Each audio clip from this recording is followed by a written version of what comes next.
Sorry naman. Month of March. Ayan. Month of March. I stand corrected. I'm sorry. And since nag-move on na tayo sa new month, meron na rin tayong new theme. Ayan. So let's turn our eyes po to our screens and read our new theme. Sabay-sabay po. Number 1, 2, 3, go.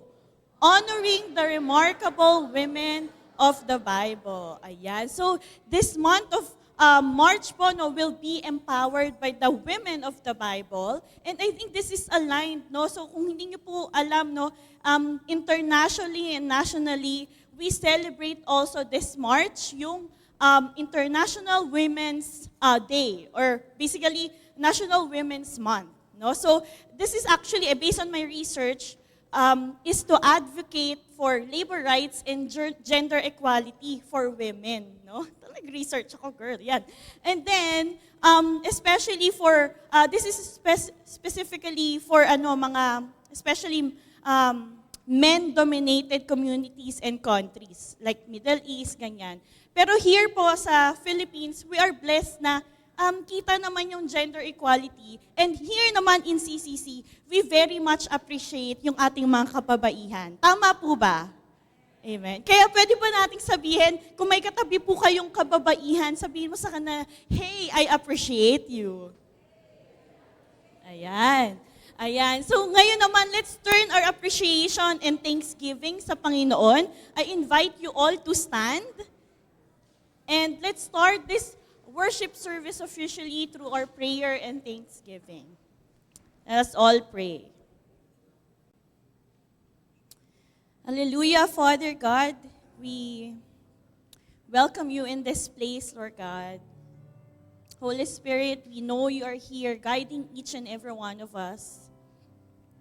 And Lord, as we worship you, as we turn our eyes on you, Lord God, as we offer our thanksgiving and praise, Lord, we ask, Panginoon, na linisin niyo po kami kung meron man kaming hindi pa po nahingi ng tawad.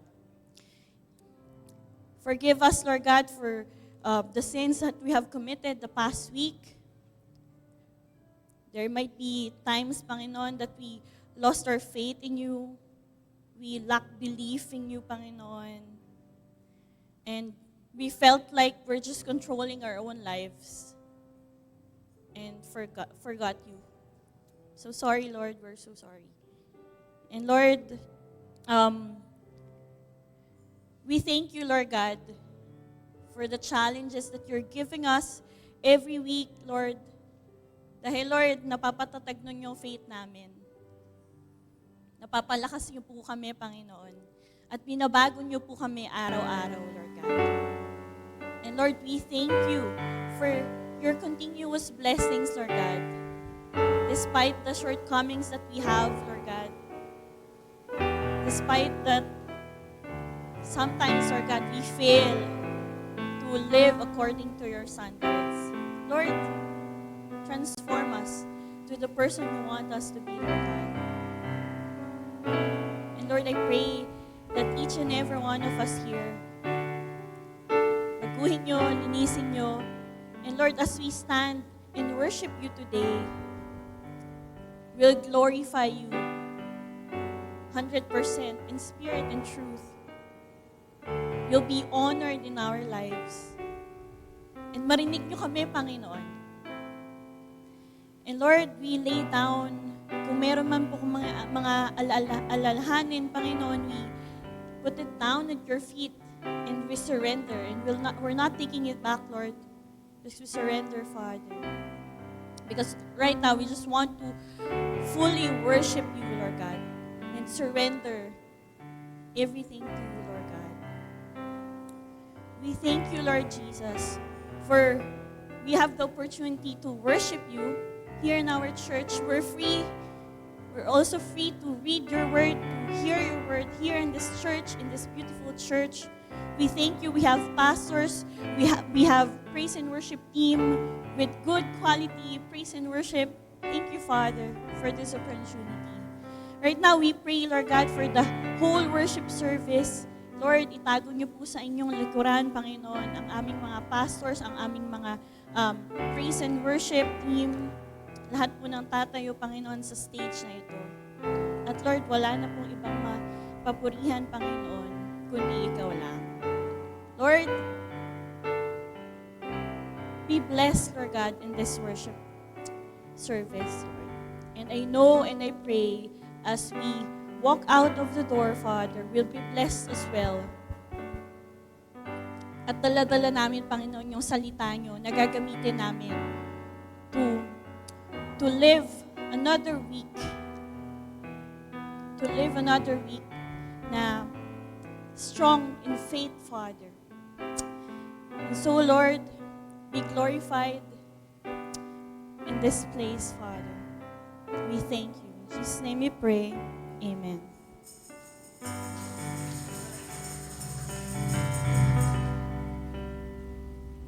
Ayan, good morning po.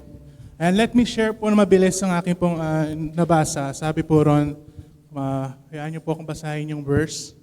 Sabi po, have I not commanded you? Be strong and courageous. Do not be afraid. Do not be discouraged. For the Lord your God will be with you forever. Will be with you wherever you go. So sabi po ron, totoo po ba? In God we have it all. Amen po ba? We are loved, we are cared for. Ang promises po ng Lord nasa kanyang mga salita. Pero minsan, or hindi kaya po madalas, nakakalimutan po natin God is in control. Or nakakalimutan po natin God is still in control po sa ating buhay. Kaya po, the verse is reminding us na be strong, be courageous. And meron po bang part sa buhay natin na kailangan pa natin mas magtiwala sa Kanya at alalahanin na God is in control po sa ating buhay. Amen po ba? At the end of the day, kasama po natin yung Panginoon at hindi po niya tayong iiwan. Kaya po sa umaga ito, palakpakan po natin ating Panginoon at purihin po natin ang ating Lord sa umaga po. Ibigay natin ang nararapat para po sa Kanya.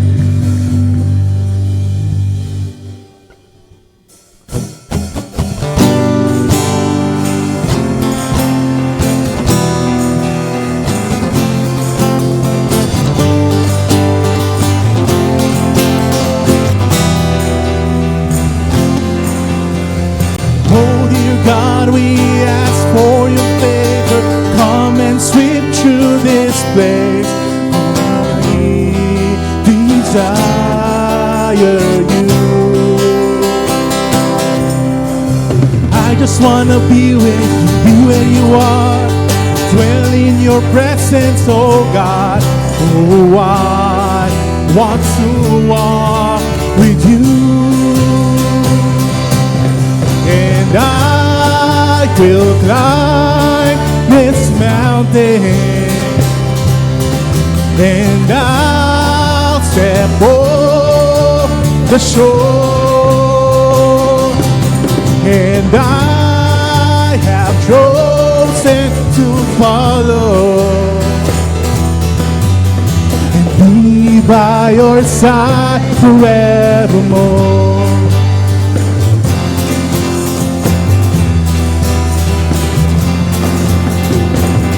What you want me to do, Lord God. Tell me what you want for my life. It's yours, oh God, it's yours. Do your will, have your way. Be Lord God in this place.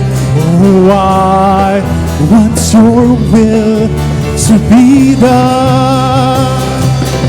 And I will climb this mountain, and I'll step off the shore, and I have chosen to follow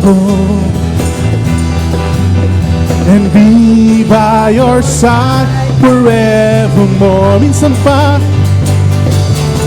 and I will climb this mountain, and I'll step on the shore, and I have chosen to follow and be by your side forevermore.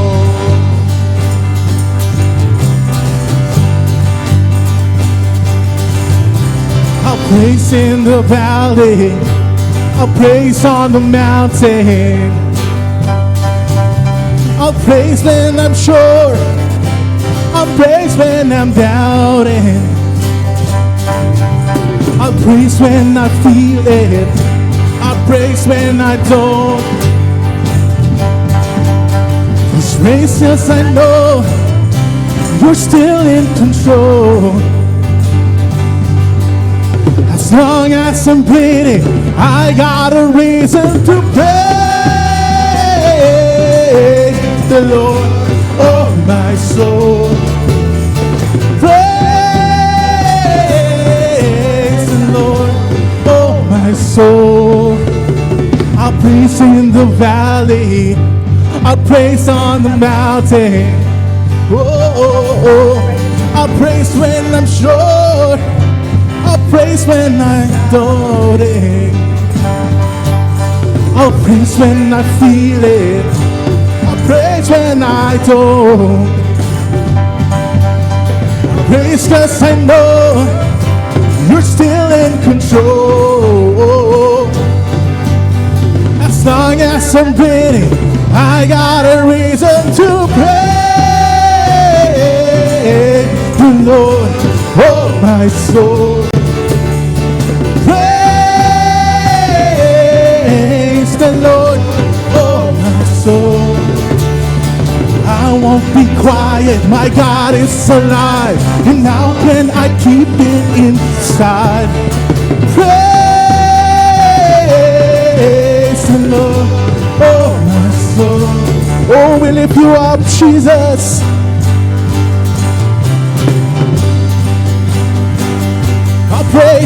I praise cause you're sovereign, praise cause you reign, praise cause you rose and defeated the grave. I praise cause you're faithful, praise cause you're true, praise cause there's nobody greater than you. I praise cause you reign, praise cause you reign, praise cause you rose and defeated the grave. I praise cause you're faithful, praise cause you're true, praise cause there's nobody greater than you. Praise the Lord, oh my soul. Praise, oh my soul. Praise the Lord, oh my soul. Praise the Lord, oh my soul. I won't be quiet, my God is alive, and how can I won't be quiet, oh my God is alive, and how can I keep it inside? Praise the Lord, oh my soul. Praise the Lord, oh my soul. Praise the Lord, oh my soul. Oh, purihin ka, Jesus. Nataas ka po namin, Lord, sa lugar na ito, sa oras na ito. Kami po yung naniniwala, Lord, na kasama ka po namin, Lord.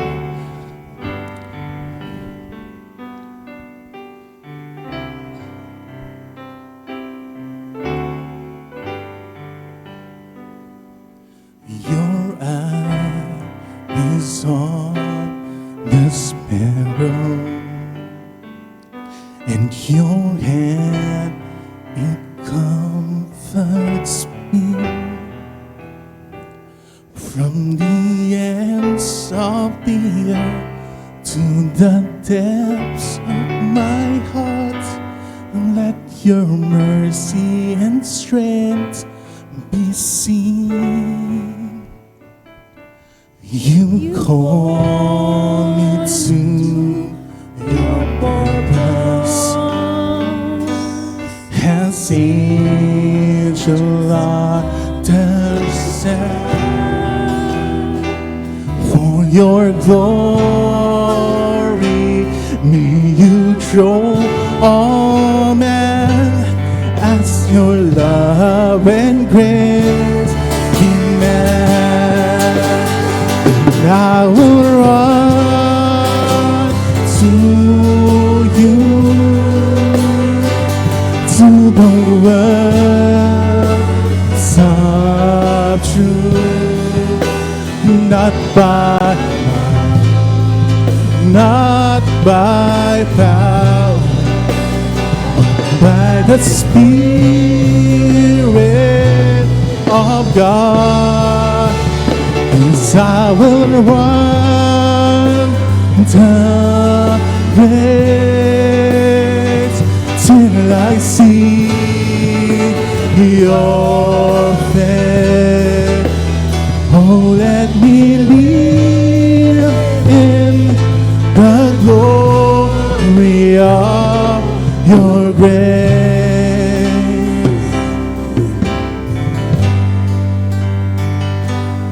You call me to your purpose as angel understand. For your glory, may you draw all men as your love and grace command. And I will run to you, to your words of truth, not by might, not by power, but by the Spirit of God. And I will run the race till I see your face. Oh, let me live in the glory. Oh, let me live in the glory of your grace.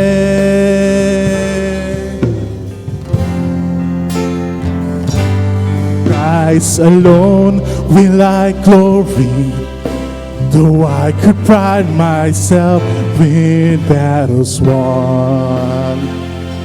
For I've been blessed beyond measure, and by His strength alone I'll overcome.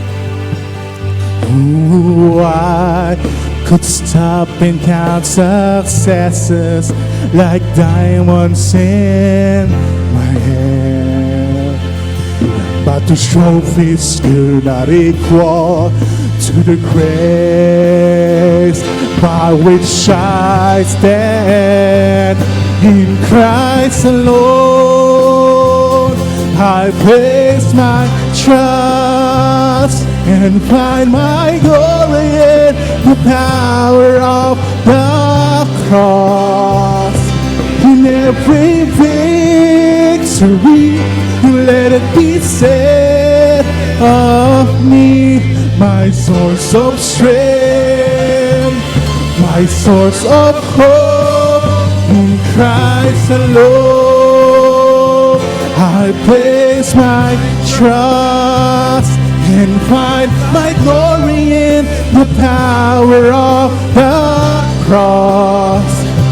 In every victory, let it be said of me, my source of strength, my source of hope, my source of strength, my source of hope, in Christ alone.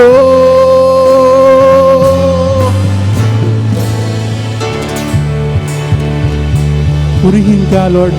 To belongs all the glory, Lord God.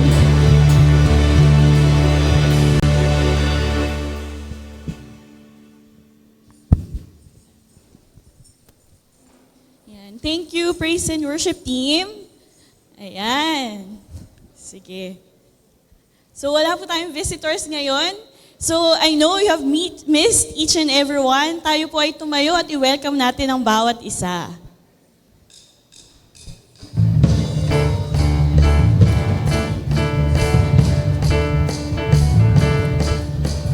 Napakaligaya at nahanga sa ating pagmasid, ang nagkakaisa at laging sama-sama na magkakapatid. Kahit walang pera at wala kang pera, iba laging masaya. Ganyan nga ang buhay pag na kay Jesus, laging may galak sa tinga. Napakaligaya at kahanga-hanga sa ating pagmasid, ang nagkakaisa at laging sama-sama na magkakapatid. Kahit may problema at wala kang pera, iba laging masaya.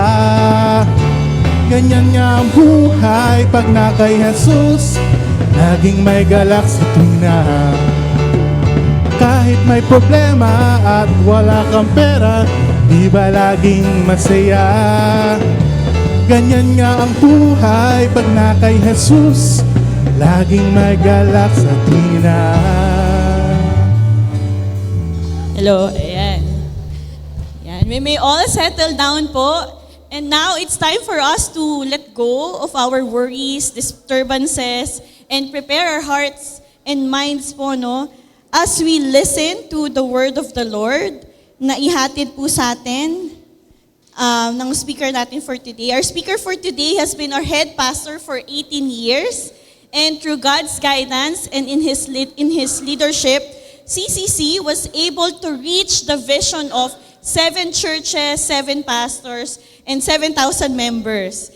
We are blessed to have a pastor like him who is a continuous learner and a visionary. Let us be all ears to our speaker for today, Pastor Ai Espiritu. Sinabi mo ba 7,000? Tama ba? Hindi ko alam. Sobra yung 7,000, 700. Naalala ko dati yung Vision 2017 natin. 7 pastors, 7 churches, over 700 members. Tapos malayo yung narating natin during that time. Tapos nag-decide tayo ng 2018 na magkaroon ng vision ng 2025.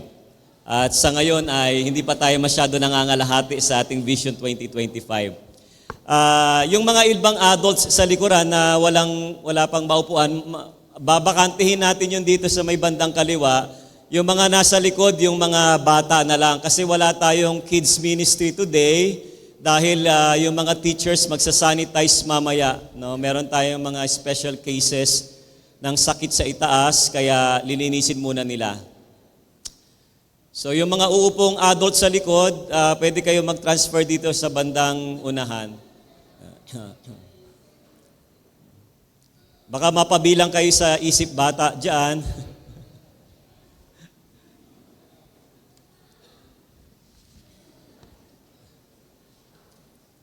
Happy Women's Month celebration sa mga kababaihan. Pwede ba natin palakpakan muli ang ating mga kababaihan? Naunahan ako ni Clarice dun sa mga bagay na sasabihin ko. Tama yon, gender equality. Pero isa sa mga binibigyan ng focus ng Pilipinas pagdating ng March ay yung mga violence against women. Dahil inaalagaan ng ating gobyerno ang karapatan ng mga kababaihan. Kaya kapag Marso, na-highlight din yung mga ganitong uri ng issues sa ating lipunan. Kinikilala din ng ating pamahalaan ang mga ambag ng mga leaders na babae sa nakaraan, sa kasaysayan natin hanggang sa kasalukuyan para magsilbing example sa mga challenges na kinakaharap ng ating bansa at may mapupulot tayong aral sa mga women leaders natin before. Pagkatapos noon, noong 1988 o 1990, talagang dineklara na ng Pilipinas 35 years ago ang Women's Month na ginaganap tuwing March. Kaya yung ating theme ay tumutugon tayo sa kadalasang kalagayan or sineselebrate ng ating bansa. Kagaya ngayon, ang ating theme ay honoring the remarkable women of the Bible. Ibig sabihin, bibigyan natin ng pugay, pag-aaralan natin yung mga iba't ibang distinguished women or remarkable women, great women of the Bible, particularly sa Old Testament, at titingnan natin sa kasaysayan ng pananampalataya ng tao sa Diyos, ano yung mapupulot natin sa mga kababaihan ng Panginoon Diyos, both sa Old and New Testament. Ibig sabihin, ito pong ating tema ay may kinalaman sa pinagdiriwang ng ating bansa ngayong Marso. By the way, ang Cogeo Christian Church, bagamat naka-live yata tayo at maririnig ng mga kapwa natin na denomination, ang Cogeo Christian Church, we do ordain or we do install women pastor. Tayo ay naniniwala sa gifts ng preaching and teaching sa mga kababaihan. Pero sa kasalukuyan, ang Cogeo Christian Church ay hindi pinangungunahan ng babae. Still, ang majority ng ating leadership ay mga lalaki at ang inyong pastor ay totoo at tunay na lalaki. No? Pero meron tayong mga kinikilalang teachers and pastors dito sa Cogeo Christian Church. Baka may ma-encounter kayo, nakaparehas natin ng denomination, pero hindi nila masyadong kinikilala ang mga babaeng pastor. Yun ang tawag natin doon, persuasions. Ibig sabihin, kakanya-kanyang pagpapaliwanag at posisyon sa mga minor doctrines ng simbahan. Ang isa pa dyan, halimbawa, darating ba si Jesus pagkatapos ng Great Tribulation? O darating si Jesus bago mag-Great Tribulation. Yun yung mga bagay na dapat hindi na pinag-aawayan dahil ang tawag natin doon, mga non-essentials issue, mga walang kinalaman sa kaligtasan. No? Pero kapag ang pinag-usapan, Trinity, pagiging Diyos ni Jesus Christ, pagiging Diyos ng Santong Espiritu, yung kaligtasan in Christ alone, by grace alone, through faith alone, yan hindi tayo dapat magkakaiba. No? Pero yung mga minor doctrines, talaga may pagkakaiba. Yung ibang mga denominations, wala silang electric guitar, wala silang drums, meron lang sila yung conventional type ng piano, no? Yung walang amplifier. Tapos yung isa kong kakilalang simbahan, bumalik sila ngayon sa hymnals. So hindi yun nagmamatter pagdating sa salvation natin. No, yun ay mga iba't ibang mga posisyon sa minor beliefs and orientation ng simbahan. Pero tayo, ngayong buwan na ito, kikilalanin din natin ang mga papel ng mga dakilang kababaihan sa lumang tipan, maging sa bagong tipan kung aabutin yung ating pag-aaral. Dahil ang March ay meron yatang 5 Sundays, tama ba? Or 4 Sundays. 5 Sundays yata ang March. Sige, tayong lahat ay yumuko at manalangin. Aming Diyos, sa umaga pong ito, dalangin po namin, kaming lahat ay bigyan mo ng isang atensyon na hindi napuputol, hindi nahati, at hindi naaabala. Dalangin po namin sa iyo na yung aming mga isipan, tiyagain naming namnamin, unawain, intindihin ang mga katagang mabibigkas sa likod ng pulpito na ito. Mga mababasa namin sa screen, dalangin ko ang lahat ng ito ay aming maintindihan at maunawaan dahil yun ang layunin ng pangangaral ng iyong mga salita sa sandaling ito. At nang sa ganon, pag ito ay lubusan naming naintindihan, bababas sa aming puso at kusang lalabas sa aming mga kamay pag wala na kami dito sa loob ng simbahan. Ang pinakamainam na pagsasagawa ng iyong mga salita ay sa labas ng simbahan. Dalangin po namin na ang mga bagay na aming maririnig ay tumimo sa aming mga puso at mahanapan namin ng pagkakataon na ito ay maisapamuhay. At kung may mga bagay ngayon sa aming mga puso na hindi tama sa iyong paningin, mga maling gawain na patuloy naming nakukumit, dalangin ko, Panginoon, linisin niyo po kami sa sandaling ito, patawarin, at baguhin ang aming mga puso at tulungan niyo po kami at turuan kung paano tatalikuran ang ganitong uri ng mga kasalanan.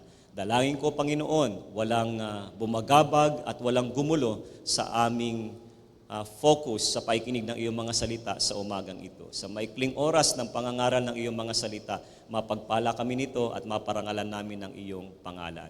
Ito po ang aming dalangin sa pangalan ni Jesus. Amen. Amen. Ulit ang theme natin, honoring the remarkable women of the Bible.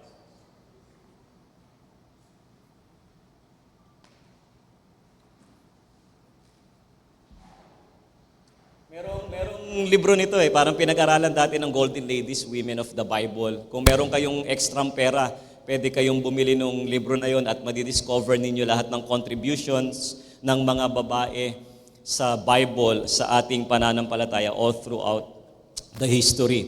Ang pag-uusapan natin matatagpuan sa Judges chapter 4 and chapter 5. Sinong familiar sa chapter 4 and chapter 5 ng Judges? Pag sinabi kong chapter 6, malamang alam na ninyo. Chapter 6 tungkol kay Gideon. So bago si Gideon, merong isang babaeng judge at hukom. Kilala na ba ninyo kung sino siya? Siya si letter D, Deborah. No, para mamaya makita natin. Pero hindi ganyan ang itsura ni Deborah, ha? Naglagay lang tayo ng picture para kahit papano magkaroon ng image sa ating isipan. Ang pamagat na aking ginawa ay simple lang. The leadership approach and qualities of Deborah. No, naniniwala ako, halos lahat tayo rito siyempre leader. No? Sa pamilya, sa sarili mo, sa eskwelahan, sa trabaho, at sa marami pang aspeto ng iyong buhay. No? Tayo ay may kakayahang gawin yung gusto natin sa buhay under the guidance of God. Pero pahintulutan ninyo ako na bigyan natin si Deborah ng ganitong pamagat. The leadership approach and qualities of Deborah na matatagpuan sa Judges chapter 4 and chapter 5. No? Ayan.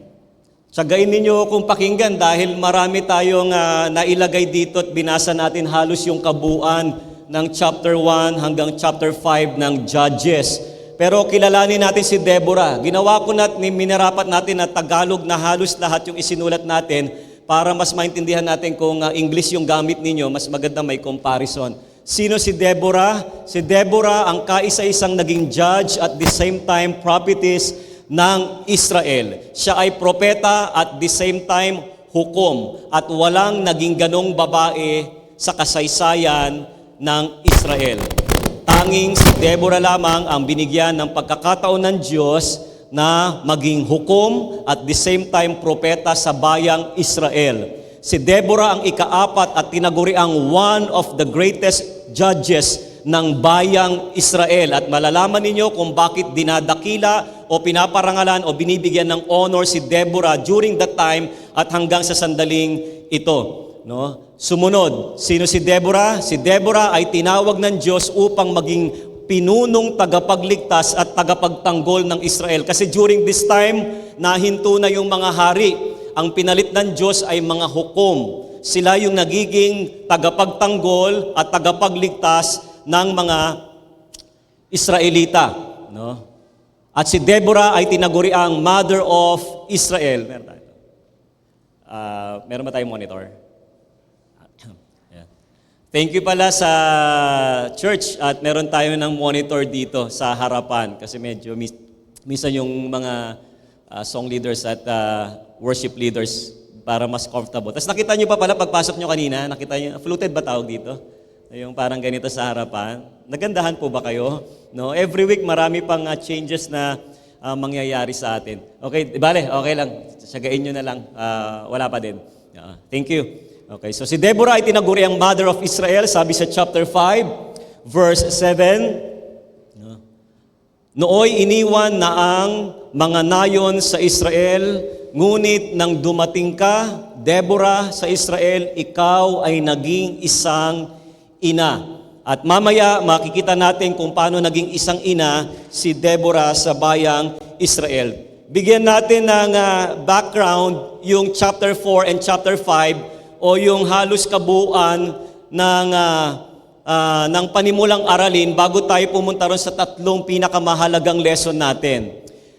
Si Josue, nung namatay na, makalipas ang pagkamatay ni Josue, kailangang matapos ng mga Israelita ang gawain na binigay ng Diyos sa kanila.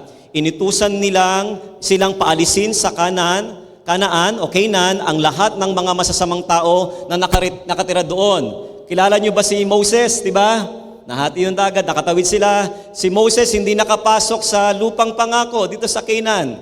Nakita niya sa malayo. Pero sino nakapasok? Yung henerasyon ni Joshua. Kaya maraming a group na tinatawag na Joshua generation.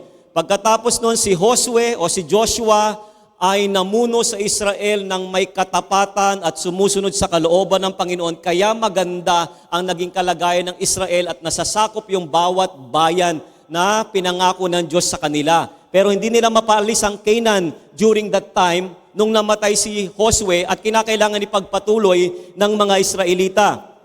Dapat ang kinin ng mga Israelita ang lupain at wasakin ang lahat ng mga altar kung saan ang mga tao sa Canaan ay sumasamba sa mga Diyos-Diyosan. So pagpalagay ninyo, yung bansang Pilipinas, kinakailangan masakop natin ang Mindanao. Halimbawa lang, yung lalawigan ng Mindanao ay nasasakop pa ng mga taong masasama at sumasamba sa Diyos-Diyosan. Yun yung task sa Israel. Ngayon, ano yung nangyari? Ito yung sumunod. Hindi pinalis ng mga Israelita ang mga masasamang tao sa Canaan o mga Kananeo tulad ng pinag-utos ng Diyos. Nagpasya ang mga Israelita na makipamuhay na lamang sa mga Kananeo. Pagkatapos noon, at nagsimulang sumamba ang mga Israelita sa mga Diyos-Diyosan ng mga Kananeo na dapat hindi nila ginagawa. Nakakasunod po ba tayo sa introduction? Nagalit ang Diyos kaya't sinabi niya, hindi ko na palalayasin ang mga natitira pang Kananeo sa lupain. Bakit hindi papalayasin ng Panginoon? Ang mga Kananeo ang gagamitin ni Yahweh upang turuan ng leksyon ang mga Israelita. Ito ang kaparaanan ng Diyos upang subukin sila kung susunod sa kanyang mga utos. Ito kasi yung pagkasabi, hindi yan. Sa chapter 2, verse 22, yung mismong last phrase ay halos ganun yung pagkakasulat sa 22. Hindi na hahayaang masakop ng Israel ang Canaan na may mga nakatirang masasamang tao o sumasamba sa iba't ibang Diyos-Diyosan. Dahil yun ang gagamitin para parusahan ng mga Israelita na hindi sumunod sa Kanya. Tandaan po ninyo, kaya pinasakop sa Assyria, Babylonia, ang mga Israelita sa mga malalakas na lalawigan at imperyo dahil yun ang kaparaanan ng Diyos para turuan ng leksyon ang mga Israelita. At this time, yung Canaan ang gagamitin ng Panginoon na dapat na aangkinin nila ay hindi nila pinagpatuloy at in-enjoy pa nila ang pakikisalamuha sa mga masasamang tao during that time. Ngayon ipagpatuloy natin. Ito ang naging paikot-ikot na kalagayan ng Israel pagkatapos mamatay si Joshua. Si Joshua ba ay mabait o masama? Mabait, siya ay isang tapat na lingkod ng Panginoon. Ngayon, ito na yung nangyari, na may nangyaring cycle sa Israel. Napakahalaga nito dahil dito tinawag ng Diyos si Deborah sa ganitong kalagayan. Tingnan natin. The Israelites did evil in the Lord's sight and served the images of Baal. They abandoned the Lord, the God of their ancestors. Sino yung tinutukoy? Diyos ni Abraham, Isaac, ni Jacob, ni Josue. Natatandaan ninyo si Josue, chapter 24, verse 15? Ano sabi niya?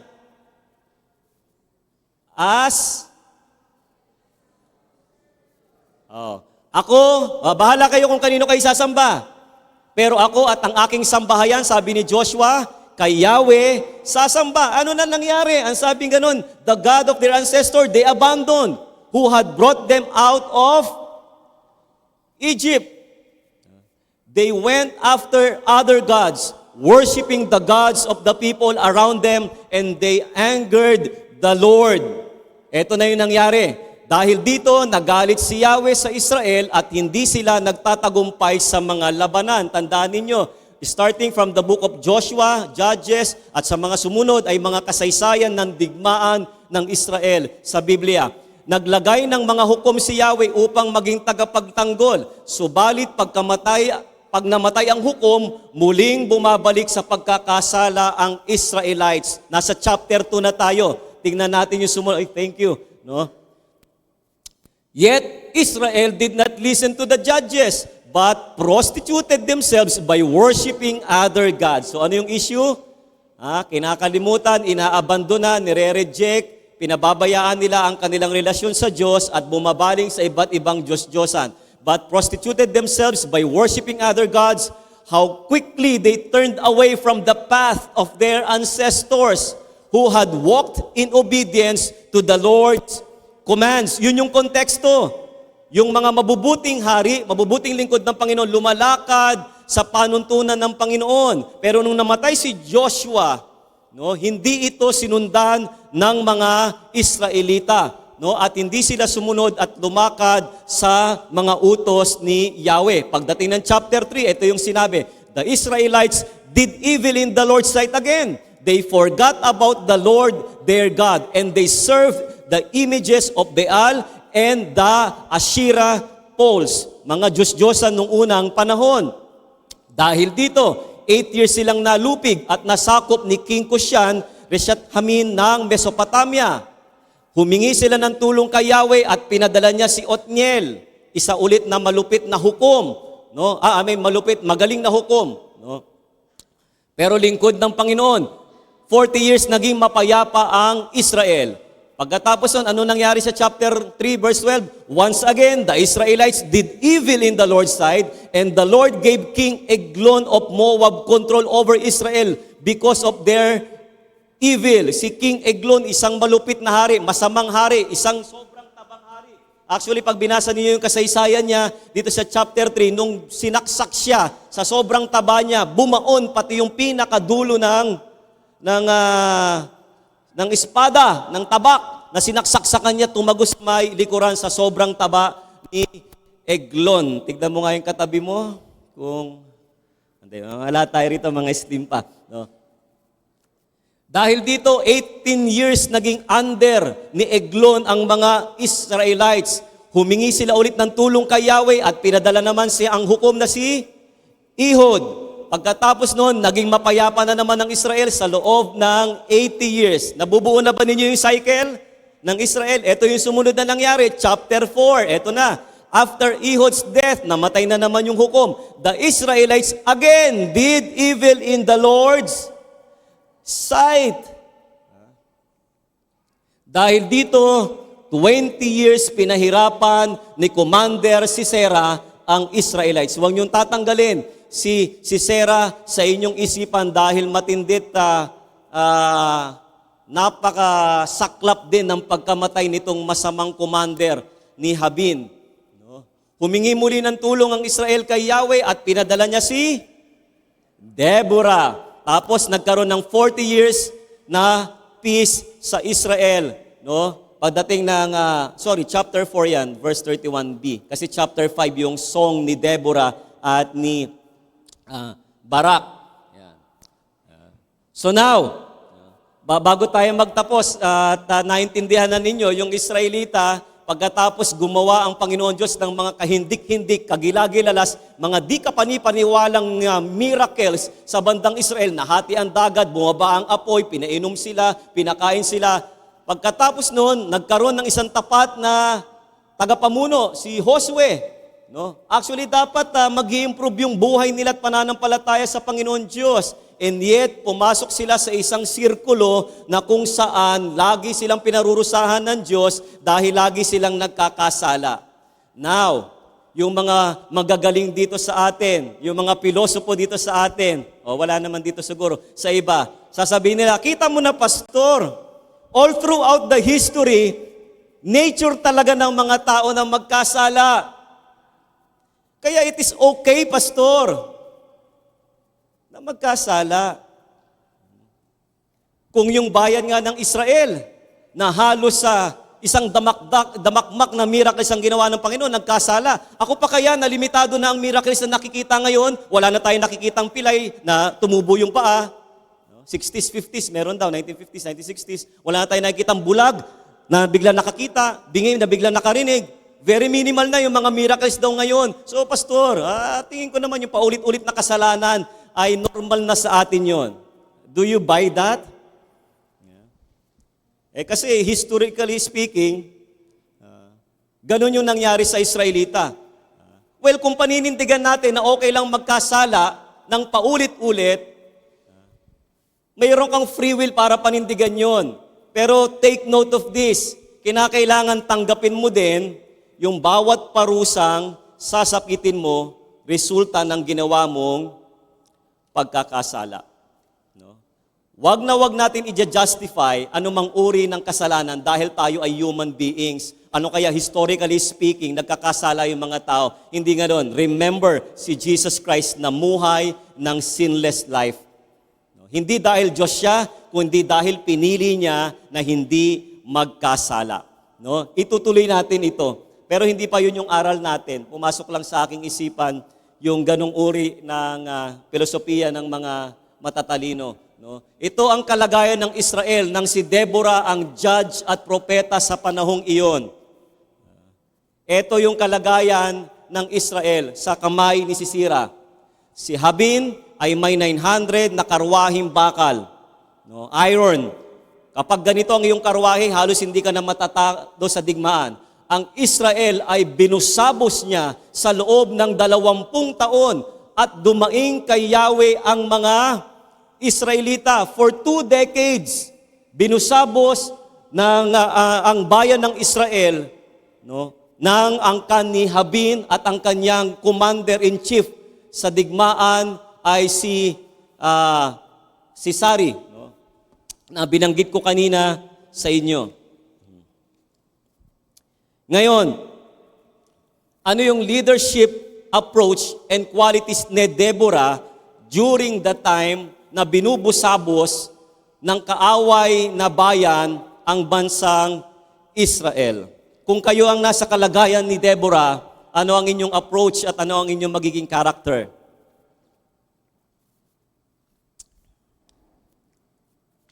Tatlong mabibilis lang na points. Ang una ko ang aking sasabihin. Una, ang qualities na meron si Deborah at yung kanyang approach ay siya ay people-oriented leader. Deborah is a people-oriented leader. Sabi dito, hindi siya malayo sa mga tao, hindi siya kinakatakutan, hindi siya kinakainisan. Yan ang mga people-oriented leaders or people-oriented persons. Hindi nilalayuan ng mga tao, hindi kinakainisan, at hindi siya kinakatakutan. Ano yung supporting verse natin dito? Bago yon, mag-quote muna tayo pala kay John Maxwell. Hiningi ko yung kanyang opinion patungkol sa pagiging people-oriented. Sabi niya, people-oriented leadership philosophy focuses on building relationships and making a positive impact on others. He believes that good people skills are what differentiate the best leaders. Kung kaya natin itong matandaan, mamaya sa mga verses na babasahin natin, yun yung eksaktong sinasabi ng passage. As John Maxwell also says, a leader knows the way, goes the way, and shows the way. The power of leadership is the power to influence and motivate people to change, grow, and achieve common goals. It starts with growing and leading ourselves and extends to helping others on their leadership journey. Makikita nyo yan sa kanyang relationship mamaya kay Barak, kung paano niya sinamahan si Barak doon sa task na ibinigay niya mismo. Pero eto, basahin natin. Noon, ang babaeng propeta na si Deborah, asawa ni Lapidot, ay nagsisilbing hukom ng Israel. Tingnan niyo yung mga sumunod na statements. Nakaugalian na niyang maupo sa ilalim ng puno ng palmera sa kaburulan ng Ephraim, sa pagitan ng Rama at ng Bethel. Pinupuntahan siya rito ng mga tao upang magpasya sa kanilang mga usapin. Si Deborah ay hindi malayo sa mga tao, hindi kinakainisan at hindi kinakatakutan. In fact, close siya sa mga Israelites na binubusabos nitong bayan ni Jabin at ng mga army nila.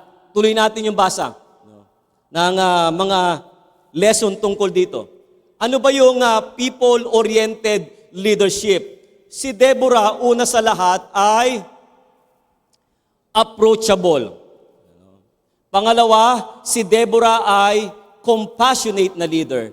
At pangatlo, si Deborah ay servant na leader. Kaya pag pinag-usapan ng leadership sa loob ng simbahan, sa totoo lang, ako mas pro-people-oriented ako kesa sa result-oriented style ng leadership. Yung tipo bang kahit mainis ang lahat sa'yo, kaysa magalit lahat sa'yo, wala kang pakialam. Basta magawa lang yung task na pinapagawa ko. I don't like that kind of leadership, but it is also important. But the kind of leadership I like, yung estilo ni Deborah, people-oriented, no? Para marisolba yung isang problema, nilalapit niya yung kanyang sarili sa mga tao, kinikilala niya yung mga tao, tinutugunan niya ng personal yung pangangailangan ng mga tao. Yan yung unang bagay na tinuro ko dati nung si Casey ay hindi ko pa girlfriend, hindi ko pa asawa. Sabi ko sa kanilang mga youth leaders noon, dapat tayo ay maging people-oriented. No? Kadalasan kasi kapag may event, aayusin lahat ng mga leaders, no? Yung upuan, bubuksan ng aircon, magsiserve ng pagkain, ano? Pero wala talaga silang personal conversation with the people, no? At pagkatapos ng event, magkukumpulan lang tayo sa isang lugar habang yung hindi natin mga kakilala, nagsi-cellphone, nag-uusap-usap, no? Basta matapos yung event, kumain ng lahat, malamig ang simbahan, magaling ang speaker, okay na lahat 'yon. Ang ganda ng result, no? Hindi ko sinasabing hindi okay ang result-oriented leadership. Pero this time, makikita natin na si Deborah, people-oriented. Naglalagay siya ng upuan, table, marahil, doon sa ilalim ng puno at hinahayaan niya yung mga taong personal na lumapit sa kanya at isa-isahing tugunan yung kanilang pangangailangan. No? Kaya si Deborah, kapag nag-search kayo patungkol sa qualities ng isang people-oriented leadership, I believe si Deborah ay isang approachable na leader. Pangalawa, si Deborah ay isang compassionate na leader at si Deborah ay isang servant na leader. Siya mismo yung lumalapit sa tao para maglingkod. Tandaan natin, equated ang pagiging hukom sa isang presidente. Walang presidente noon, walang hari. Ang nilagay ng Diyos ay hukom bilang tagapagtanggol at tagapagligtas nila. Pero bagamat siya yung may pinakamataas na posisyon, siya pa rin yung umaabot sa tao. Kaya isa sa mga remarkable qualities ni Deborah, siya ay isang people-oriented leader. Tanong mo yung katabi mo, are you a people-oriented leader? No?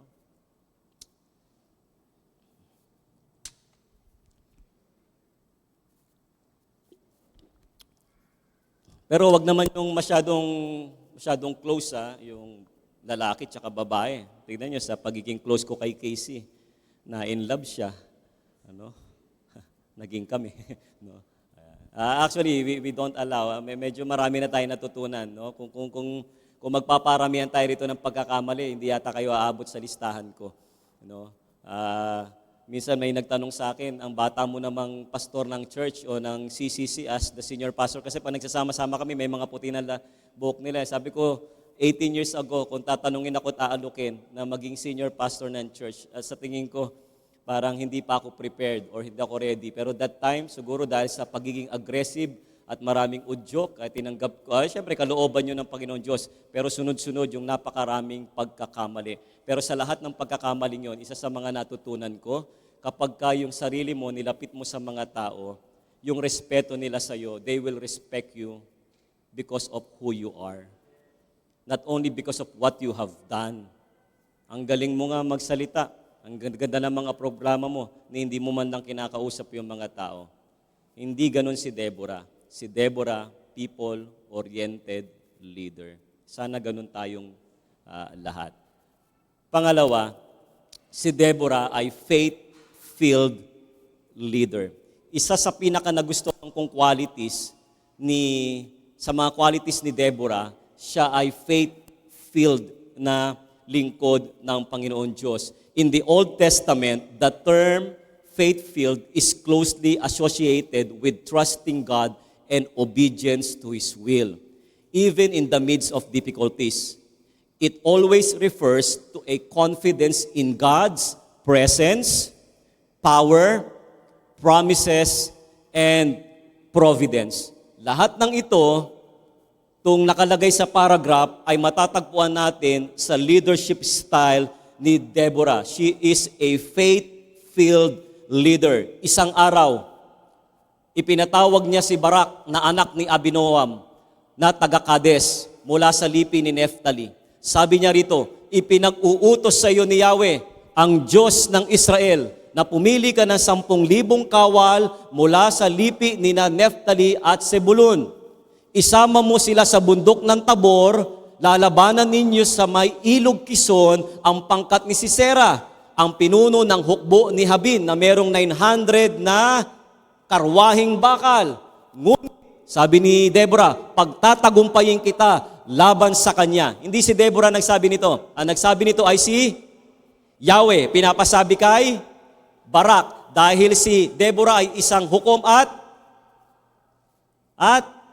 propeta. Ang formula para malaman kung propeta raw, sabi ng teacher ko, yung thus says the Lord. Ito ang pinasasabi ng Panginoon. Kapag may mga ganyang salita, yung pinatutunguhan ng propeta. Kaya sinabi ni Deborah, ito ang pinapasabi sa iyo ng Panginoon. Lalabanan mo ang pangkat ni Sisera at ikaw ay pagtatagumpayin niya sa kanyang laban. Ganun ka-confident si Deborah sa sitwasyong ito. Itong faith-filled leadership ay meron 3 ring katangian. Una, si Deborah ay loyal na leader. Kahit pa magsisamba ang lahat sa ibang Diyos-Diyosan, hinding-hindi niya ipagpapalit si Yahweh. In fact, nung lumapit sa kanya si Barak at alam ng mga tao kung sino si Deborah, alam nilang lahat. Marami nang sumamba sa iba't ibang Diyos-Diyosan. Pero yung kanilang hukom ay hindi pa rin sumasamba sa iba't ibang mga Diyos-Diyosan. Ganoon kaloyal si Deborah kay Yahweh. Bakit? Dahil yun yung nagdudugtong o yun yung resulta ng pananampalataya niya kay Yahweh. Ang Kristiyanong may pananampalatayang totoo at tunay kay Yahweh, loyal sa Kanya.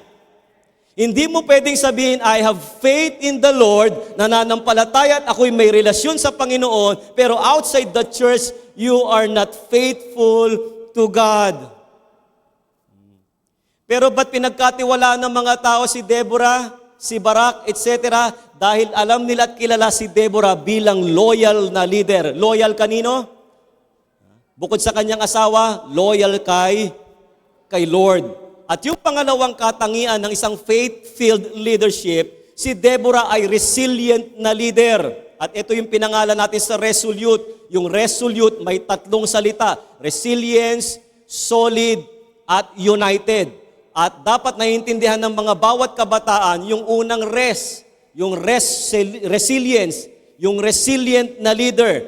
No? Kahit anong uri ng pagsubok sa pananampalataya kay Yahweh, nananatiling matatag at matibay. Ganyan ang pagiging resilient na Kristiyano, bunga ng iyong pananampalataya sa Panginoon. I'm not saying na pag may faith ka sa Panginoon, hindi ka na manghihina. Hindi ka na mag-worry. Let me tell you, ang pag-worry ay hindi kasalanan. Ang pag-aalala ay hindi kasalanan. Ang minsan kang magduda ay hindi kasalanan. Huwag na natin pagdebatihan yon. Pero pag na-prolong, pagka tinanggap mo at namuhay ka sa pagdududa, namuhay ka sa pagkatakot, namuhay ka sa pag-aalinlangan, that is the time magiging kasalanan ang mga bagay na ito. Bakit? Inililipat mo na ang iyong pananampalataya sa ibang bagay na dapat nakatuon sa Panginoon at ayaw ng Diyos ng ganon. Kaya faith-filled si Deborah kasi resilient siya. Kahit anong nangyayari, binubusabo sila ni Haring Habin, no, at ng mga malalakas na tropa ng sundalo niya, si Deborah ay hindi natitinag at lagi siyang matibay. At pangatlo, ang sabi diyan, si Deborah ay confident na leader. Alam na alam niya ang gagawin sa panahon ng pagbusabos ng mga Kananeyo sa bayang Israel. Tumawag ka ng mga kawal, humingi tayo ng tulong sa ibang mga tribo. Bumuo ka ng 10,000 kawal, lalabanan natin itong 900 na bakal na karwahe. At sabi ni Yahweh, magtatagumpay ka. Ganun ka-confident si Deborah. Bakit ganun ka-confident si Deborah? Kasi nga puspos siya ng pananampalataya. Kaya yung mga Kristiyano may pinagdadaan ng pagsubok pero positive pa rin. Alala niyo yung sermon nung nakaraan? Ang isang Kristiyano na mayroong peace of mind. yung absent yung anxiety, yun yung mga taong may matibay na pananampalataya sa Panginoong Diyos. At of course, mahirap pa mapangyari sa atin. Dahil wala naman tayo sa panahon ni Deborah. Pero tandaan natin, ang theme natin, we are honoring the remarkable women of the Bible. At yung isa sa mga timeless principle dito, tinuturo sa atin, una, maging people-oriented tayo. Pangalawa, maging faith-filled Christian ang bawat isa sa atin na kahit anong pagsubok sa buhay, medyo sometimes mag-aalala ka, may kirot sa puso, sometimes magdududa ka, pero ang bilis mong nababawi pag binaling mo yung mata mo sa promises, presence, provisions, and power ng Panginoon sa ating mga buhay. Minsan pag dumadaan kasi tayo sa mga pagsubok, parang walang ginawa ang Diyos sa atin sa nakaraan. Naalala ba ninyo nung lumakad nagpakain si Jesus ng 5,000 mga tao? Naalala po ninyo yun? Pagkatapos nun, ano sumunod na istorya? Lumakad si Jesus sa ibabaw ng tubig. Tapos nagtaka yung mga si Kristo ba ito, etc., etc. No? Nakalimutan na nila si Jesus nagpakain ng 5,000. So possible kaya niya lumakad sa ibabaw ng tubig. Kaya napakahalaga na tayong lahat laging puspos ng pananampalataya base sa ating mga magagandang karanasan sa gawa ng Diyos sa ating buhay.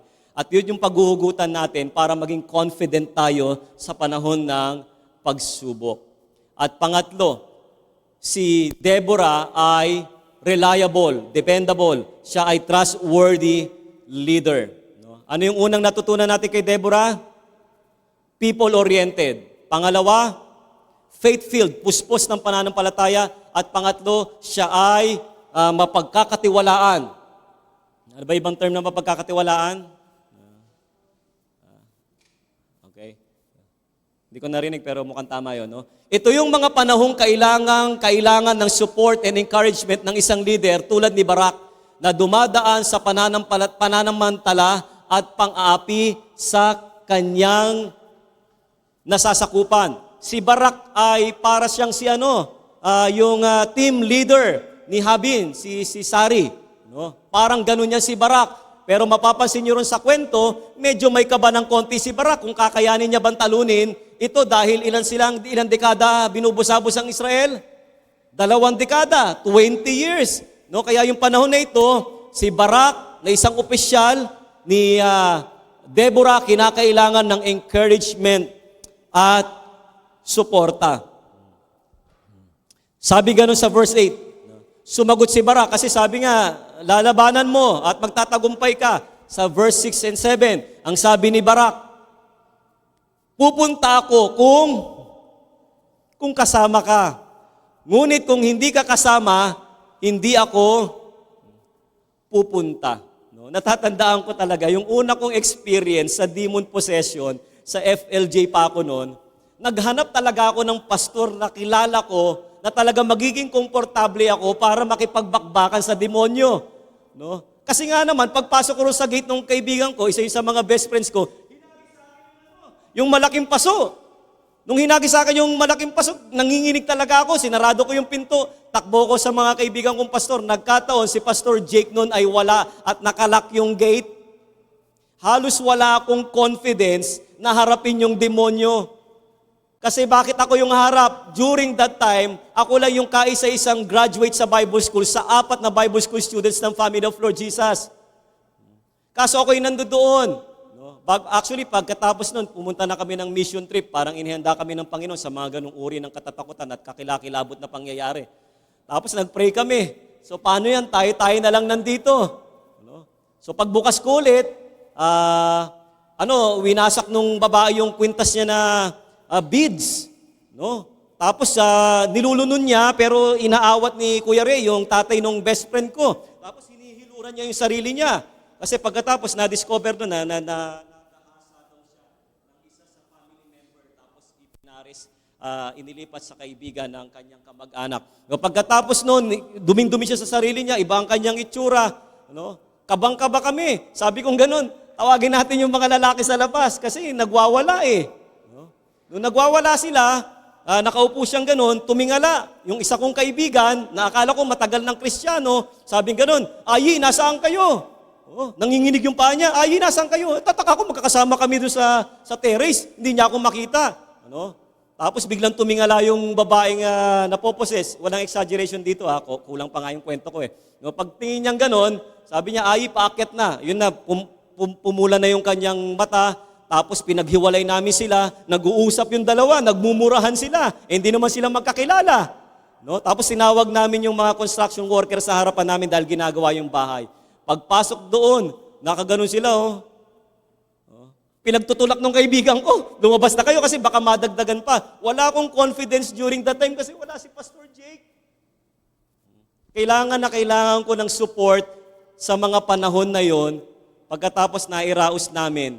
No? Yung demon possession doon, nakalaya yung aming kaibigan na ang tagal na sa church, hindi pa pala nakakilala sa Panginoong Jesucristo. Mga kapatid, lahat po na nagsisimba rito, we assume na kayong lahat ay nagsuko ng inyong buhay kay Kristo, tinanggap si Jesus sa inyong puso bilang Panginoon at tagapagligtas. Make sure na intindihan ninyo na kayo ay tinatahanan ng Santong Espiritu dahil pag nananahan sa inyong Santong Espiritu, hindi kayo tatahanan ng demonyo. Pwede kayong i-oppress, pwede kayong i-influence, pwede maging powerful siya sa life nyo, pero hindi tatahan sa inyong mga puso ang demonyo dahil ang nananahan dyan ay ang Santong Espiritu. Pag dumating yung time na ikaw ay sinaniba ng masamang espiritu, I can easily conclude, baka hindi totoo ang iyong pagtanggap kay Kristo at hindi ka tunay na Kristiyano from the very beginning. Pero inaamin ko, balik tayo sa kwento, kinabahan ako ron kasi nangangailangan ako ng isang Deborah during that time. Yung mga leaders dito sa may simbahan, hindi tayo laging malakas. No? Kinakailangan natin ng someone na mapagkakatiwalaan, na magbibigay sa atin ng encouragement.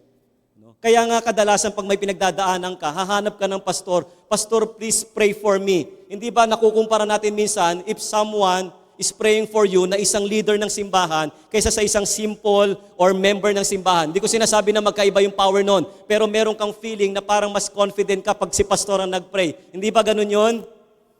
Di ba lagi nyo kaming tinatawag kapag kailangan nyo ng prayer? Pero pag birthday ng anak nyo, may handaan sa inyo.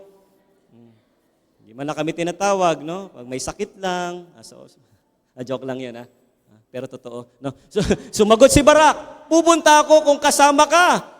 Ngunit kung hindi ka sasama, hindi ako pupunta. Tingnan natin yung verse 9. Sinabi ni Deborah, kung gayon, sasama ako. Pero may sinabi si Deborah, ngunit wala kang makukuhang karangalan sapagkat si Sisera ay ibibigay ni Yahweh sa kamay ng isang babae. Sumama nga si Deborah kay Barak. Verse 14a, sinabi ni Deborah kay Barak, lusob, ngayon ang araw na itinakda ni Yahweh upang gapiin mo si Sisera. Pangungunahan ka ni Yahweh. Lahat ng ito sinunod ni Barak. Bakit? Trustworthy si Deborah. At alam nyo ba, yung pagkakamatay ni Sisera kung paano? Mamaya ikukwento natin. No? Tapusin na lang natin dito. Si Deborah ay isang dependable leader. Hindi niya pinabayaan ang Israel lalo na sa panahong pagbusabos ng kaaway. Ipinadama niya ito sa mga tao sa pamamagitan ng pagbibigay payo ng personal. Hindi siya nagpapadala ng representative. No? Inuubos niya yung panahon niya sa paglilingkod. Ganon ka-dependable leader si Deborah. Si Deborah ay isang visionary leader. Dahil sa pagiging tapat niya kay Yahweh, malinaw sa kanya ang pangungusap at planuhin ng Diyos para sa bayang Israel. Tandaan ninyo, kung magsisermon kaya ako sa inyo, na lahat ng aking sinasabi, hindi ako sigurado mga kapatid sa point number 1. Hindi ako sigurado kung ito yung interpretation. Maniniwala pa ba kayo sa akin? Hindi na. Of course, pinag-aralan namin mga pastor to, kaya confident kami sa tinuturo namin na ito ay tama. Pero si Deborah, alam niya yung mangyayari sa bayang Israel. Bakit? Close sila ng Lord. Kaya nga sa main point number 2, si Deborah ay faith-filled leader. At dahil sila ay merong intimate relationship ng Panginoon, sinasabi sa kanya ng Panginoon dahil siya isang propeta kung ano yung magaganap at confident siya na ito ang future ng Israel dahil alam niya galing yun sa Panginoon Diyos. Ang isang magaling na leader, visionary. Hindi yung visionary na yabang lang, na in the future ganito. Papasok ako sa kumpanyang ito. 5 years from now, ganito. Okay, mangarap. Pero ang isang tunay na visionary leader, yung kanyang pangarap, laging involved ang Diyos, laging kasama ang Diyos, laging kinukonsult ang Panginoon. Yung mga kababaihang kabataan dito, alam ko may mga pangarap kayo magkaroon ng boyfriend na magiging inyong fiancé at magiging asawa at makakabuo kayo ng pamilya. Napakaganda ng LCM namin nung nakaraan. No? Pero I tell you, pati yung pagbo-boyfriend o yung pagpapaligaw o yung liligawan, mas mainam, i-involve ninyo lagi ang Panginoon. Pag sinabi ng Lord, masasabi mo, Lord, ang gusto ko, tall, dark, and handsome. Ba? Naglalakad ka sa mall, nagte-text ka. Biglang may nabangga ka. No? Tapos, nung nagkatinginan kayo, tall, dark, and handsome. Kinuha ngayon yung number mo. Siyempre, papakipot ka pa ba? Kung tall, dark, and handsome, bigay agad ng number.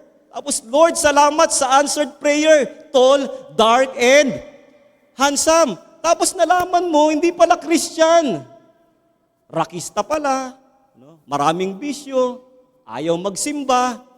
Tapos nabasa mo, sabi ng Biblia, huwag kang makipamatok sa hindi mananampalataya.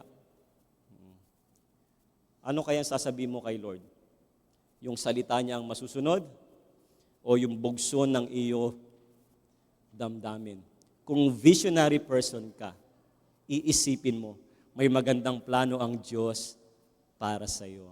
At mangyayari yung magandang plano ng Diyos para sa iyo kung susunod ka sa gabay ng kanyang mga salita. Ganon ka visionary si Deborah. Sana lahat tayo mayroong ganong pananaw sa buhay. 5 years from now, saan ako dadali ng boyfriend ko? 10 years from now, ano kaya ang buhay namin pag nagkapamilya kami, etc. At yung huling-huli, si Deborah ay isang courageous na leader. Nangingibabaw ang lakas ng loob ni Deborah dahil alam niyang nasa panig niya si Yahweh at hindi nagdadalawang isip na utusan si Barak na maghanda sa digmaan laban kay Habin sa 900 karwahing bakal. Kaya confident si Barak na kasama si Deborah. Confident yung 10 kawal na bubuin ni Barak. No? At confident sila kay Deborah kasi matapang si Deborah.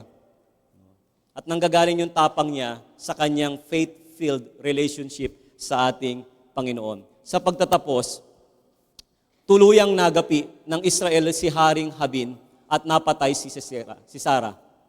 Nang araw na iyon, pinagtagumpay ng Diyos ang bayang Israel laban kay Habin, ang Haring Kananeo. Patuloy nila itong ginipit hanggang sa lubusang matalo. Pag tinuloy ninyo yung basa, walang natira sa kawal na 900. At yung karwahing lahat yun, sinamsam nila, of course. At anong nangyari kay Sisera? Nakawala siya eh. Tumakbo sa malayong lugar. Tapos napunta siya sa isang tent. No? Nakalimutan ko yung pangalan. No? Isang babae. Sabing ganon, diyan ka lang sa may pintuan. Dramatic kasi yung ending nito eh. Diyan ka lang sa may pintuan, sabi nung babae. Sabi mo sa akin pag may lulusob, etc. Sige, sabi nung babae, diyan lang kayo. Pinainom niya pa ng gatas eh. At sa sobrang pagod ni Sisera, ang nangyari, nakatulog siya. Ang ginawa ng babae, kumuha ng maso at yung parang pako na kinuha niya, habang natutulog, tinutok sa noo, minaso niya, wasak, pagos hanggang lupa, sabi ron sa istorya. Kaya nagkatotoo yung sinabi ni Deborah, Barak, hindi ikaw ang papatay kay Sisera, isang babae. Nangyari na naman yung sinabi ni Yahweh, pinapasabi niya kay Deborah, doon sa labanan. Ganon ka totoo ang mga pangako ng Panginoon sa atin. Sana hindi nyo na-miss yung point na yon. Pagkatapos nun, namuhay ng mapayapa ang bayang Israel. Si Deborah at Barak ay umawit ng papuri sa Diyos. No? Kung isa-summarize niyo yung chapter 5, hindi na natin babasahin, napakaraming talata yan, pero ulit-ulitin niyo yung basa, ito yung matututunan nyo. Tinulungan nila, si Barak at Deborah, sa pamamagitan ng awitin na muling kumilala ang bayang Israel sa kabanalan ni Yahweh. Bakit? Ano yung kaso nila? Pagsamba sa Diyos-Diyosan. Pangalawa, tinulungan nilang ipaalala sa pamamagitan ng awitin ni Barak at ni Deborah ang kahalagahan ng pagtitiwala sa kapangyarihan ni Yahweh. At yung huling-huli, tinulungan ni Barak at ni Deborah ang bayang Israel sa pamamagitan ng awitin patungkol sa kahalagahan ng tapat na pagsunod sa mga utos ni Yahweh. Pagka dinagdagan ninyo at pinag-aralan ninyo yung cycle, totoo naman, nagkakasala ang Israel, humihingi ng tulong, tutulungan ng Panginoon at magkakaroon sila ng kapayapaan.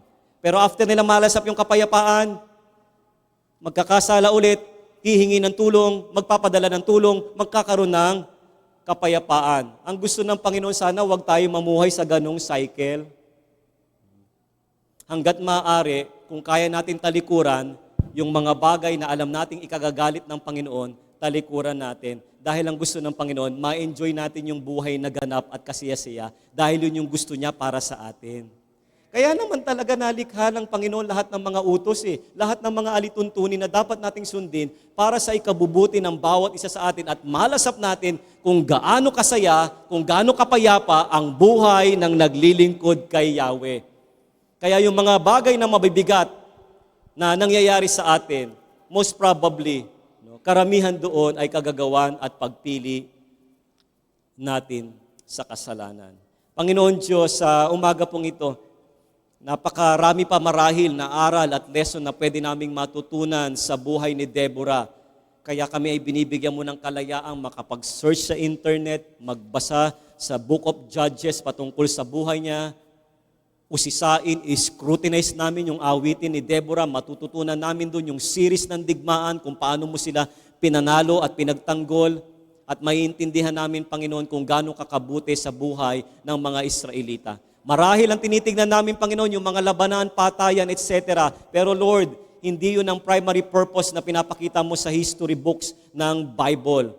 Pinapakita mo sa history ng pananampalataya ng tao kung gaano kahalaga ang pananampalataya at maglingkod sa iyo ng may katapatan. At ngayon, Panginoon, kinilala namin ang mga ambag ni propeta at ni hukom Deborah sa aming kalagitnaan. Lord, dalangin ko po, ma-adapt namin, kaming mga leader, kaming mga member, kaming mga tatay, kaming mga nanay, kaming mga teacher, kaming mga nagtatrabaho, ma-adapt namin na maging people-oriented kami. Maging approachable, maging servant, maging compassionate. Yes, Lord, alam namin, hindi sa lahat ng areas sa secular ay mapangyayari ito. But Lord, tulungan niyo po kami na laging makipag-ugnayan sa mga tao na ang dala namin ay mensahe ni Kristo. At Lord, tulungan niyo rin po kami, lahat ng leaders dito, lahat ng kababaihan, lahat ng kalalakihan, lahat ng volunteer workers ng simbahan, maging yung mga dumadalo, lahat kami dito, Panginoon, tulungan niyo po kami na maging faith-filled member, faith-filled Christian, maging puspos kami ng pananampalataya na sa ganun, Panginoon, may confidence kami tuwing kami ay merong pagsubok na pagdadaanan dahil alam po namin na ang pananampalataya namin sa iyo, ang matatag na pananampalataya namin sa iyo, ang magbibigay sa amin ng pag-asa at kalakasan. At ganun din, Panginoon, sa sandaling ito, pinapaalala mo sa amin na yung aming buhay dapat ay merong integridad.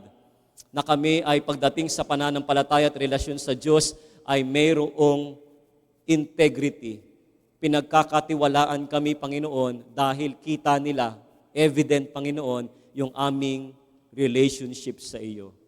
Dalangin ko, Panginoon, sa bawat isa pong nandito ngayon, anuman yung narinig naming mga talata o aral sa aming kalagitnaan, nawa nakapagdulot ito po sa amin ng hamon para kaming lahat ay mag-improve, hindi lamang sa aming leadership style, kundi sa aming pagiging Kristiyano. Salamat sa buhay ni Deborah na naging example ng mga bagay na ito. Salamat, Lord, sa pangalan ni Jesus. Amen. Amen. At ngayon ay dadako tayo sa ating Lord's Supper. Kung meron po tayong bisita, nakalimutan ko kanina kung sa ushers ba may bisita tayo? Wala, okay.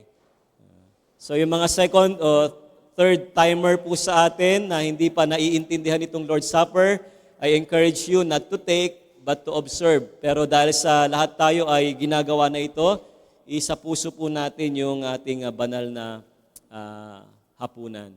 Sige, tayong lahat muli ay yumuko at humingi ng guidance sa Panginoon. Aming Diyos, sa umaga pong ito, kami ay minsan pa ay lumalapit sa iyo at amin pong kinikilala lahat ng aming mga kakulangan, lahat ng aming mga pagkakamaling nagawa. Salamat, Panginoon, dahil meron kaming Panginoong Hesukristo na napako sa krus para patawarin kami sa aming mga kasalanan, muling nabuhay para kami ay magkaroon ng ganap na kaligtasan. At sa sandaling ito, Panginoon, yung pag-ibig mo sa amin ay aming aalalahanin sa pamamagitan ng Lord's Supper. Bigyan niyo po kami, Panginoon Diyos, ng isang sagrado at taimtim na paggunita sa iyong wagas na pagsinta sa bawat isa po sa amin. Salamat, Lord, sa pangalan ni Jesus. Amen. Amen. Sige, tinatawagan ko yung deacons dito sa harapan. I think nandito po sa loob yung ating Lord's Supper.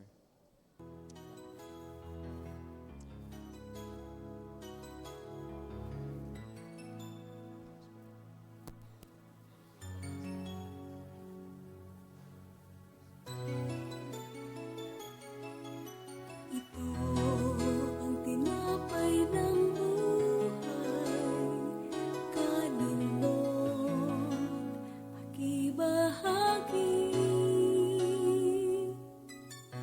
Ito ang tinapay ng buhay, kalulot, makiisa. Yan ang katawang ninayubay upang ikaw ay mabuhay. Yan ang katawang naghirap upang iyong kamtan ang buhay na walang hanggan.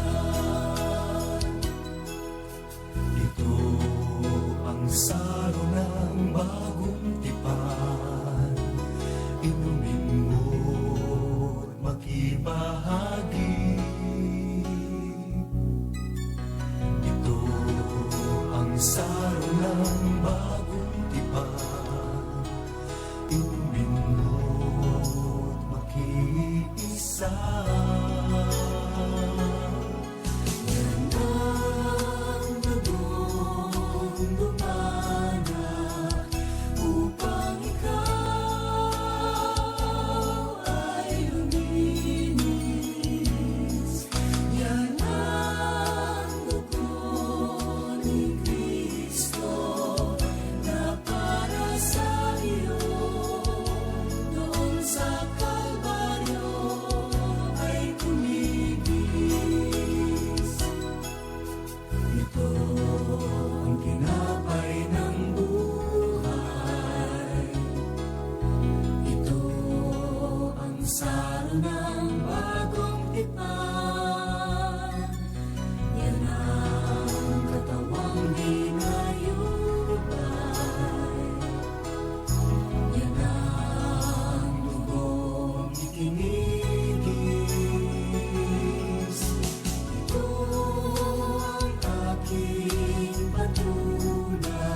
Tayong lahat ay magsitayo.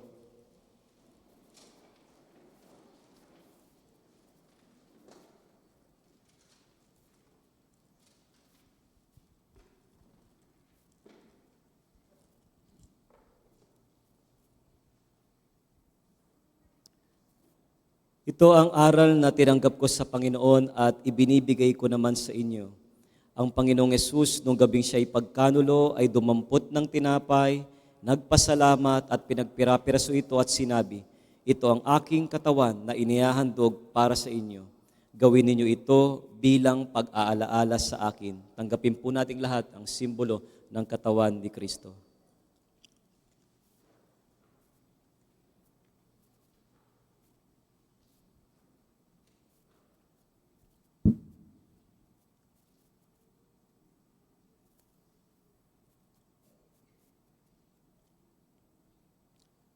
Gayun din naman, matapos maghapunan ay hinawakan niya ang saro at sinabi, ang sarong ito ang bagong tipan na pinagtitibay ng aking dugo.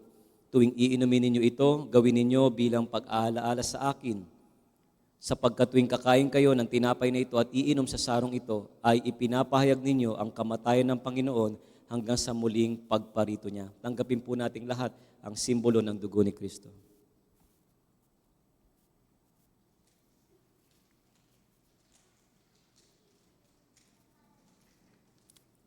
Muli tayong manalangin.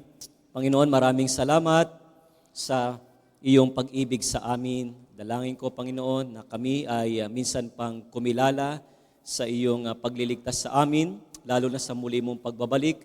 Nawa kami ang matagpuan mo na tapat na naglilingkod sa iyo. Maraming salamat. Ito po ang aming dalangin sa pangalan ni Jesus. Amen. Amen. Makakaupo na tayong lahat at atin pong i-prepare yung ating ikapuat handog.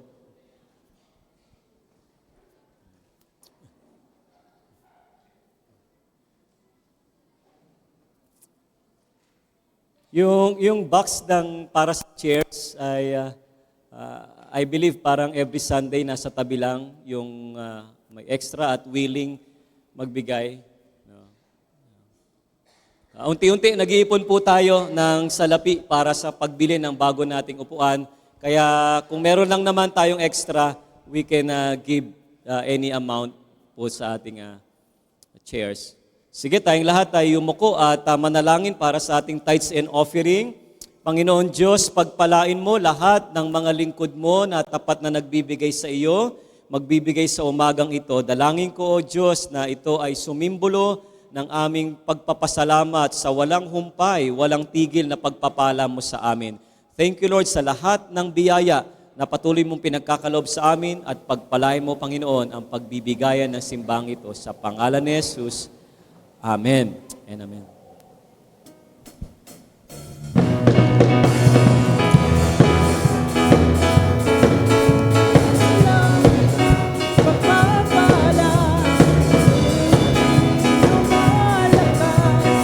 Buhos ng ulan, mula na naman mula sa langit ng pagpapala. Hindi lumalakas ang buhos ng ulan. Sige lang, Jesus, ibuhos mo ang ulan, nagdala ng pagpapala mo.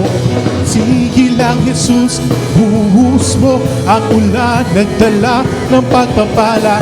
Uulan na naman,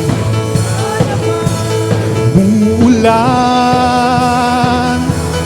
na naman, umuulan na naman mula sa langit ng pagpapala. Unti-unti lumalakas ang buhos ng ulan. Umuulan na naman mula sa langit ng pagpapala. Unti-unti lumalakas ang buhos ng ulan. Sige lang, lang Jesus, ibuhos mo ang ulan at dala ng pagpapala mo. Sige lang Jesus, buhos mo ang ulan at dala ng pagpapala. Umuulan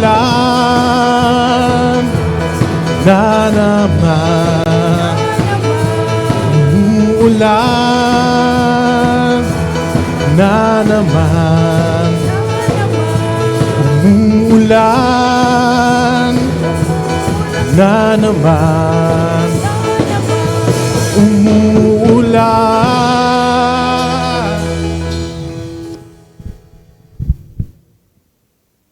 Ayan. So, salamat po, Pastor Ai. No? So, like Deborah, let's strive to be, number one, people-oriented, faith-filled, and trustworthy.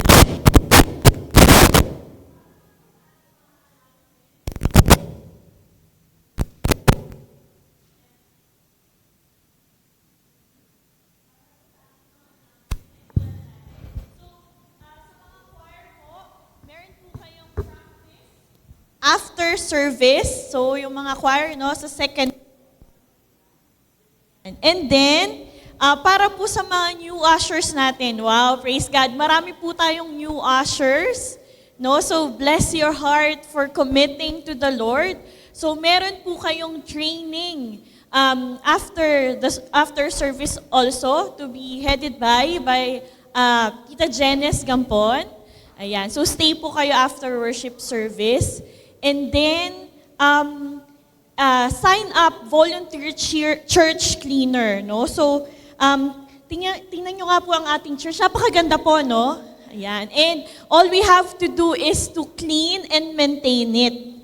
No? So, ang church po ay naghahanap ng mga volunteers na makakatulong para ma-maintain po yung cleanliness ng ating church. So, every Saturday po na commitment yan. Tama ba, Tita Cora? Meron po bang certain time na kailangan nandito sila?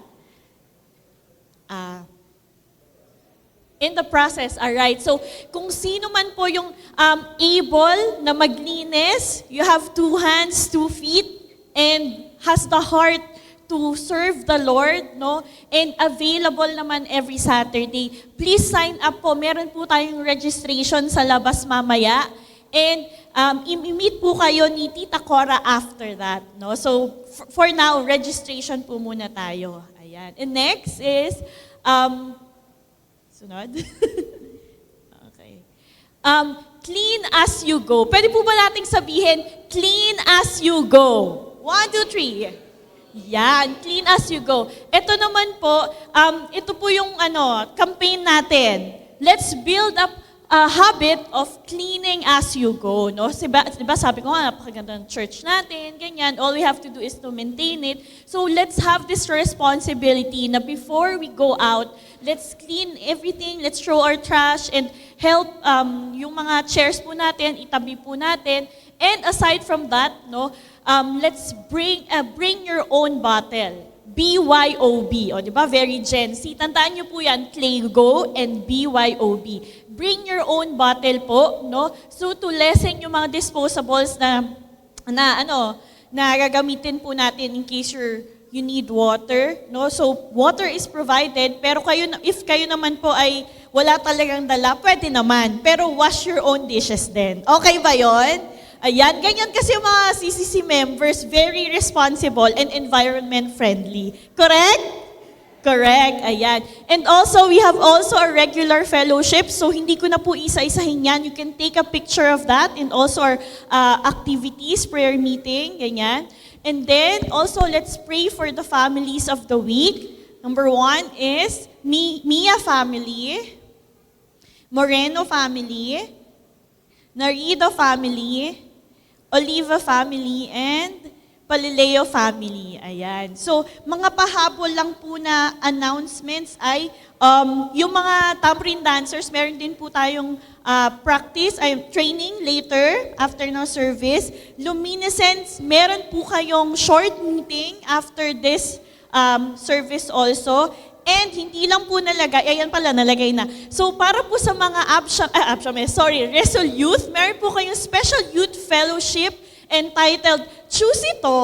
Ayan. So sa March 30, 2025 po yan. That's the last Sunday of March, 10:30 a.m. here at CCC Main. Ayan. So yung mga, is this open for non-resolute? Open ba siya sa leaders? Hindi, okay, sige. So yun po, sa mga resolute, please attend this. No? So later on, siguro next week, we'll explain kung this is open for non-members of the church. But that's it for now. So let's call on Pastor Ai for our closing prayer. Amen. Check natin yung maglilista ron sa clean up ministry. No? Ipapaalala ko lang, medyo pag-uusapan na sa mga heads, yung mga may multiple ministry, yung 4 ang ministry, 3 ang ministry, medyo may mga pag-uusapan lang yung mga heads para mas may order yung ating ministry sa church. No? Minsan kasi pag maraming ministry, baka may mas-sacrifice, etc. So kung ikaw ay meron 3 ministry ngayon, medyo ipag-pray mo na kung hanggang 2 lang yung magiging resulta, pag-pray mo yung pinaka-2 ministry na iyong panghawakan sa church. Pero pinakamagandang ministry dito, yung clean up ministry. Isa ngayon. Kung hindi ninyo na itatanong, merong isang mega church na lahat ng mga workers nila ay, kung ako nagkakamali, hindi magiging leader hanggat hindi dumadaan sa walis tambo. Yung nagkasal sa amin nun, ganun din. Kahit gaano pa yung kalaki yung tinapos mo, nakailang doctorate ka, hahawak ka ng walis tambo sa simbahan para bago ka magkaroon ng certain ministry sa simbahan. So, blind item kung anong church yun, isuriin na lang ninyo. Tapos, meron tayong 4 na cases ng foot and mouth disease. Kaya ngayon wala tayong kids ministry. No? Pero hindi naman to masyadong alarming. I mean, nag-iingat tayo ng husto. Medyo 4 na kasi. Yung mga teachers natin, head teachers at saka assistant teachers, ay huwag kayo munang aalis dahil maglilinis lang po muna kayo sa itaas, magdi-disinfect. Okay po ba yun? Nasa lahat ng mga teachers, pwede bang pumalakpak lahat ng Sunday school teachers? Yan. So after nyo mag-disinfect, pupunta po tayo sa bahay, doon natin itutuloy. Dahil okay lang. Okay, so magdi-disinfect po kayo ng kids ministry. Tapos, ang deacons ay may meeting after the worship service natin. Sige, tayong lahat ay tumayo at manalangin. Meron kayo sasabihin? Choir pala, choir. Ano yung 3 bagay na natutunan natin kay Deborah? Maging people-oriented, faith-filled, at maging trustworthy sa ating buhay. Pagkatapos natin mag-closing prayer, huwag muna kayo alis sa inyong mga kinatatayuan dahil meron tayong 7-fold amen. Okay? Tayong lahat ay yumuko at manalangin. Aming Diyos, sa umaga pong ito, nagpupuri po kami at nagpapasalamat sa napakaraming opportunities dito sa church na makapaglingkod kami sa iyo. Meron, Panginoon, sa pamamagitan ng tinig, talent sa musika, sa pagtuturo sa mga bata, pagtanggap sa mga dumarating, maging, Panginoon, sa pag-aayos ng technicalities. Salamat, Panginoon, dahil kami ay sagana sa maraming ministry sa simbahan na pwede kami mag-commit. At ngayon, Panginoon Diyos, binuksan namin ang isang natatanging ministry, yung clean up ministry. Dalangin ko, Panginoon, itouch mo yung puso ng bawat isa po sa amin na magkukumit para tulungan ng simbahan ma-maintain ang kalinisan. Panginoon, napakahalaga nito dahil templo mo po ang simbahang ito. At kaming lahat, Panginoon, na mag-volunteer dito ay may ibayong opportunity na kami ay makahawak sa bawat bahagi ng simbahang ito na itinalaga namin sa iyo. I-bless mo lahat, Panginoon, na magkukumit sa clean up ministry. The more, the better. Para meron kaming scheduling. Maraming salamat, Panginoon, sa aming mga deacons na patuloy na nagpapa-improve nito. And Lord, we dedicate, Panginoon, itong aming bagong monitor sa harapan, itong bagong 65 inches na television. Lord, thank you sa CCC, sa lahat, Panginoon, na nagtulong-tulong para makabili ng ganitong monitor at napapagaang ang aming pagtatalakay ng iyong mga salita at mas nag-i-improve ang aming panambahan. We dedicate this television to you, this is Smart TV. Lord, tanggapin mo po ito at pagpalain mo, Panginoon, ang lahat ng mga nag-donate nito, Panginoon, mga perang pinanggalingan, i-bless mo sila siksik, liglig at umaapaw at kilala mo kung sino-sino sila, Panginoon, maging ang buong simbahan na ito na patuloy na ini-improve ang aming service, Panginoon. At yung sa labas, yung bagong gawa sa pader namin doon na nilagay, dalahin ko, Lord, pagpalain mo rin ito, Panginoon, ingatan naming lahat at nawa, Panginoon Diyos, patuloy pa yung mga blessings mo na maranasan namin dito sa church. Pero Lord, kikilalanin namin sa bandang huli na ang lahat ng ito ay dahil sa iyo, para sa iyo at galing sa iyo.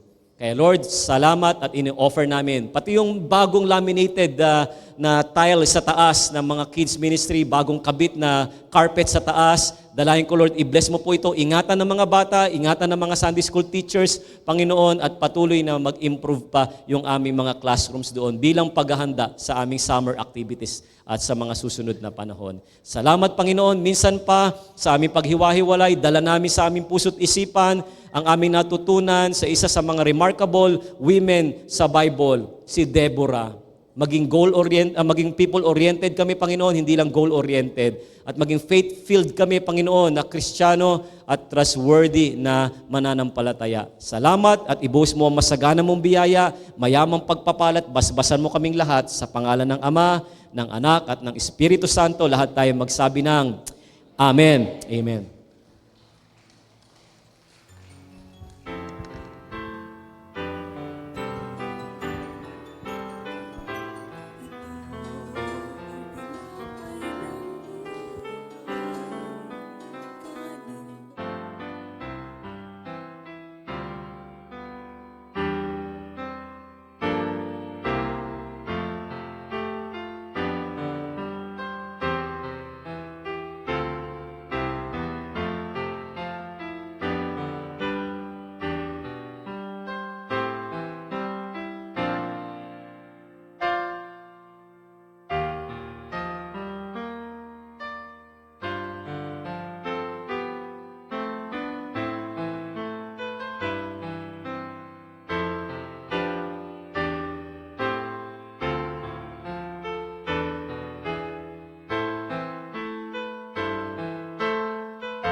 Hallelujah! Come on, let us worship and praise the Lord.